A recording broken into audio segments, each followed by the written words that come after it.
Salam sejahtera. Isu hangat malam ini, kabinet, siapa masuk, siapa keluar, dan maksud di sebaliknya. Berita sepenuhnya. Perdana Menteri Ismail Sabri Yaakob dilihat coba menstabilkan kerajaan dengan mengekalkan keseimbangan kuasa antara parti-parti kerajaan.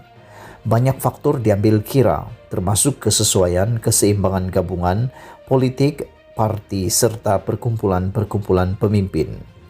Dia juga perlu mengambil kira rungutan berterusan UMNO bahwa mereka mendapat kedudukan yang tidak setara dengan jumlah sokongan dalam parlimen. Walaupun jumlah besar kabinet Muhyiddin Yassin dengan 70 menteri dan timbalan menteri dikritik hebat sebelum ini, demi semua pertimbangan di atas, Ismail mengekalkan jumlah sama. Kabinet Pakatan Harapan PH sebelum ini hanya mempunyai 55 anggota. Bukan saja mengekalkan jumlahnya, Ismail juga mengekalkan hampir semua lantikan Muhyiddin. Tidak termasuk Ismail, hanya 5 menteri baru dilantik. 16 menteri dikekalkan portfolio, manakala 10 lagi ditukar kementerian. Bagi timbalan-timbalan menteri pula, hanya 4 muka baru dilantik, sementara 23 lagi dikekalkan, termasuk portfolio sama dan 11 lagi ditukar. Berikut antara rumusan utama berkaitan kabinet Ismail. Pengembangan pengaruh UMNO. Dalam kabinet Muhyiddin yang juga presiden bersatu, paling banyak pemimpin bersatu dilantik sebagai menteri dan timbalan menteri. Sekarang, perkara sama coba dipastikan Ismail sebagai pemimpin UMNO. Perbandingan antara kedua-dua kabinet boleh dilihat di bawah. UMNO dalam kabinet Muhyiddin 9, Ismail 11. Bersatu dalam kabinet Muhyiddin 11, Ismail 10. GPS dalam kabinet Muhyiddin 4, Ismail 4. PAS dalam kabinet Muhyiddin 3, Ismail 3. Dalam kabinet Muhyiddin PBS 1, Ismail turut 1. Dalam kabinet Muhyiddin MCA 1, Ismail Sabri 1. Dalam kabinet Muhyiddin MIC 1, Ismail Sabri 1. Dalam kabinet Muhyiddin Independen Bebas 2, Ismail 1. Dalam kabinet Muhyiddin PBRS 0, Ismail pun 0. Dalam kabinet Muhyiddin STA 0, Ismail 0. Jumlah keseluruhan 32 menteri. Kini, jumlah menteri UMNO lebih ramai berbanding bersatu. Bagaimanapun, anggota parlimen BERA itu tidak mengambil terlalu banyak daripada bersatu. Dia sebaliknya menggugurkan Menteri Agama Zulkifli Mohamad, bekas mufti yang dilantik senator dan tidak mewakili mana-mana parti. Kekosongan itu membolehkan UMNO mengisi kota itu. UMNO juga mengambil satu tempat yang disandang kerusi bersatu sebelum ini.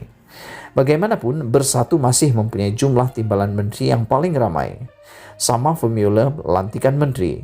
UMNO mengambil satu kerusi timbalan menteri daripada bersatu, satu lagi diambil daripada STA.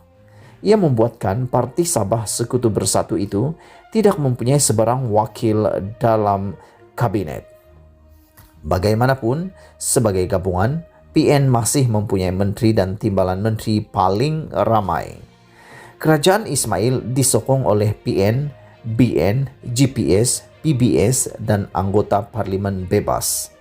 PN melibatkan bersatu, PAS, STA. Gerakan dan SAPP juga menganggotai PBN, tetapi tidak mempunyai sebarang kerusi parlimen. BN pula merangkumi UMNO, MCA, MIC, dan PBRS, manakala GPS dianggotai oleh PBB, PRS, PDP, dan SUPP. Kem Zahid paling tak untung. Laluan untuk Ismail terbuka selepas Presiden UMNO Ahmad Zahid Hamidi dan 14 anggota Parlimen UMNO menarik balik sokongan terhadap Muhyiddin. Namun, selepas peralihan tampuk kekuasaan, seramai 9 menteri daripada kem Ismail termasuk dirinya dilantik, manakala hanya 2 daripada kem Zahid dipilih. Anggota Parlimen Lenggong Samsul Anwar Nasyara Daripada kumpulan 15 itu, yang meletakkan jawatan bagi menekan Muhyiddin tidak dilantik ke dalam kabinet. Kekosongan ini bagaimanapun diisi oleh muka baru, yaitu anggota Parlimen Tanjung Karang, Noh Omar, yang juga daripada Kem Zahid. Satu-satunya menteri dilantik daripada Kem Zahid ialah anggota Parlimen Parit Sulong, Noraini Ahmad. Noraini turut meletakkan jawatan dalam kabinet Muhyiddin. Selain itu, anggota Parlimen Pengerang MP Azalina Othman Said daripada Kem Zahid turut tidak dilantik memegang sebarang jawatan walaupun dia telah mengosongkan kerusi timbalan Speaker Dewan Rakyat. Timbalan Presiden UMNO Muhammad Hassan juga diketepikan walaupun terdapat desakan supaya dilantik sebagai Menteri Keuangan. Ismail sebaliknya mengekalkan bekas pegawai kanan Bank Tengku Zafrul Tengku Abdul Aziz yang tidak mewakili mana-mana parti di jawatan itu. Kem Azmin kekal tapi hilang portfolio penting. Pengurangan penguasaan Bersatu berpunca daripada pengurangan Kem Muhyiddin, anggota asal Bersatu, dan Kem Hamzah Zainuddin, kumpulan yang melompat dari UMNO ke Bersatu selepas PRU 15. Kem Azmin terdiri daripada bekas anggota PKR tidak diusik. Kem Azmin mengekalkan 3 menteri, 6 timbalan menteri walaupun berlaku perubahan portfolio. Portfolio baru ini juga dilihat boleh melemahkan pengaruh kumpulan ini. Orang kuat Azmin, Zuraida Kamarudin misalnya, dipindahkan daripada Kementerian Perumahan ke Kementerian Peladangan dan Komoditi. Kementerian Perumahan mempunyai kaitan yang kuat dengan kerajaan tempatan yang memberikan akses kepada sokongan akar umbi. Saifuddin Abdullah pula dipindahkan daripada Kementerian Komunikasi ke Kementerian Luar, portfolio lamanya ketika berada dalam Kerajaan Pakatan Harapan. Walaupun Kementerian Luar dilihat lebih berprestasi, berprestis, Kementerian Komunikasi bagaimanapun amat berguna untuk tujuan-tujuan propaganda dan pengaruh politik.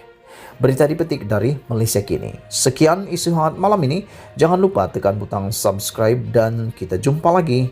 Bye-bye. Sebagai bonus, adakah kabinet yang dikatakan oleh Anwar Ibrahim sebagai kabinet kitar semula dan kabinet yang sangat menghampakan ini benar-benar dapat berfungsi selepas 100 hari yang diberikan oleh Ismail Sabri Yaakob?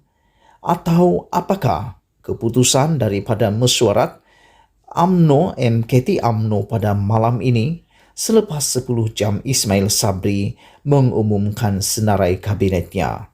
Sama-sama kita nantikan dan kita doakan semoga kabinet ini benar-benar dapat membantu Malaysia keluar daripada kemelut politik dan COVID-19.